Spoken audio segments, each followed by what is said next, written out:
Aujourd'hui, on va parler argent. Petite parenthèse avant la vidéo, vu que je fais beaucoup de trains, certains m'ont demandé si j'allais m'arrêter dans les pays, et évidemment que oui. Franchement, je verrais pas l'objectif d'un tel voyage si je m'arrêtais pas au minimum 24 heures dans chaque pays. Voilà ce qui devrait éclaircir un petit peu la partie précédente. Et d'ailleurs, si tu l'as pas vu, je t'invite à aller la voir pour comprendre un petit peu mieux ce qui va se passer dans cette partie-là. Maintenant, place à la partie 3, la checklist et le budget. Donc faire un voyage comme celui-ci demande de l'organisation, beaucoup d'organisation, et forcément de l'argent aussi, et en vrai pas mal. Donc sans plus tarder, je vais vous énoncer ce qui est pour moi essentiel et indispensable à la survie d'un voyage Interrails.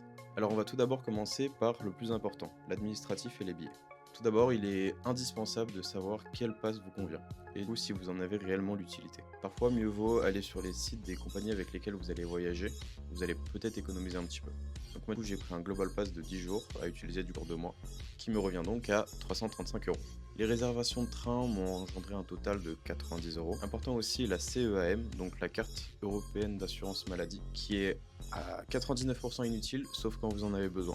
Une liste de vos allergies traduite dans les pays dans lesquels vous allez peut vous être utile aussi. Aussi la photocopie de votre passeport et de votre carte d'identité, et tous les billets de train en papier, certaines compagnies l'exigent. Donc, ce qui nous fait un total pour cette partie de 425 euros. Pour moi, la deuxième partie la plus importante, la santé et l'hygiène. Au cas où, toujours prendre une trousse de secours. Comme la CEAM, à 99% inutile, sauf quand vous en avez besoin, ou on trouve ça à 17 euros sur Amazon. Ici, des mouchoirs qui peuvent aussi vous servir de PQ, et vous sauver les fesses, littéralement, 3 euros sur Amazon.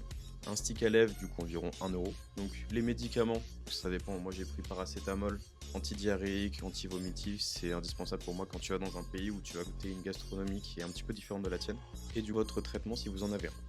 Et enfin votre trousse de toilette, au minimum un déo, une brosse à dents, un dentifrice et un savon de Marseille. Et s'il vous plaît, ne l'oubliez pas. Vous allez rencontrer plein de gens et vous n'avez pas envie de manquer des opportunités de rencontrer des personnes à cause de votre mauvaise hygiène. Tout ça, c'est approximativement 12 euros. Nous avons donc là un total d'approximativement 42 euros, mais notez que cette partie dépend vraiment de ce que vous considérez comme indispensable. Bref, troisième partie, l'électronique. Vous voulez absolument partir avec une batterie externe. Au moins vous êtes sûr de toujours avoir de la batterie même si les prises des trains ne fonctionnent pas. 25 euros. Et si je peux vous conseiller, je fais toujours confiance à la marque Ugreen sur Amazon. Coût câble et chargeur de la même marque, environ 30 euros. Une eSIM, au cas où vous voulez pas attendre d'avoir la Wi-Fi pour tenir au courant vos proches. Et là aussi, je vous conseille l'application Olafly qui propose des forfaits à données illimitées pour un prix pour moi raisonnable qui est partout à travers l'Europe. Donc moi j'ai pris 30 euros pour 10 jours. Des écouteurs, c'est important et le prix dépend de ce que vous prenez comme écouteurs. Au total, nous avons donc 92 euros pour cette partie, sans compter les écouteurs bien sûr. Quatrième partie, et parce que votre confort est aussi indispensable, nous aurons besoin de coussin cervical, 20 euros.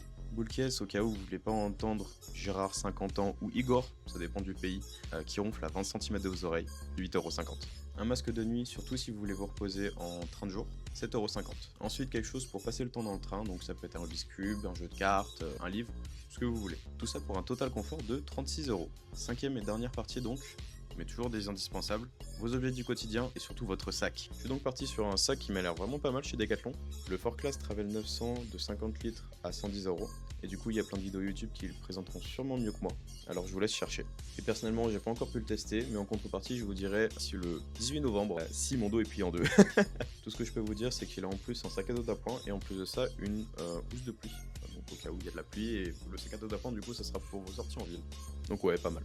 Deuxième objet, et pourtant on n'y pense pas en premier lieu, le cadenas. Mes mains à 5 € fera largement l'affaire, surtout si vous voulez pas vous faire voler les vôtres. Vous avez capté la vanne? Allez, bref. Une gourde de 2 litres à 12 € chez Decathlon. Et j'ai pas besoin de vous dire pourquoi, je laisse JCVD vous en parler. Le Dorlo, dans 20-30 ans, il n'y en aura plus. Et donc bien évidemment vos vêtements. Personnellement j'ai pris des chaussures de randonnée à 50 €, une polaire à 10 €, un pantalon de randonnée à 50 €, 5 paires de chaussettes de randonnée si vous voulez pas que vos pieds gèlent à 23 €, une veste de randonnée en plus de ça avec un petit blouson inclus chez Decathlon 130 €, 5 sous-vêtements confortables et là pour le prix ça dépend ce que vous prenez, 3 sous-maillots thermiques donc du coup 2 hauts et un bas à 48 €. Et enfin 3 t-shirts Uniqlo, la base, à 60 €. Un total qui fait un petit peu mal aux fesses de 500 €. Et en vrai, tout dépend de ce que vous prenez et dans quoi vous vous sentez le plus confortable. Nous allons donc procéder au calcul du grand total avec, pour rappel, l'administratif et les billets pour 425 €, la santé et l'hygiène pour 42 €, l'électronique qui nous fera 92 €, le confort 36 € et vos objets du quotidien 500 €. Ce qui nous revient approximativement à 1100 €. Je tiens quand même à mettre un point d'honneur sur le fait que c'est basé sur ce que je juge indispensable personnellement. Chacun peut ramener plus ou moins de choses avec lui lors d'un voyage comme celui-ci. Au final, le budget dépend de vous, de vos moyens, surtout de combien de temps et comment vous allez voyager. Bref, cette vidéo était assez longue mais indispensable pour moi. Du coup, je sais pas si vous avez remarqué, j'ai un petit micro qui m'accompagne, du coup c'est le DJI Mic Mini, avec vous un trépied à bras articulé, c'est actuellement ce qui tient la caméra, et ça va me suivre pendant tout le long du voyage. Donc si vous avez aimé la vidéo et surtout que vous voulez me suivre à travers ce périple, je vous invite à vous abonner, sachant que la prochaine partie, ça sera le grand départ, surtout qu'on est à J-4. Allez, je vous laisse, ciao bye.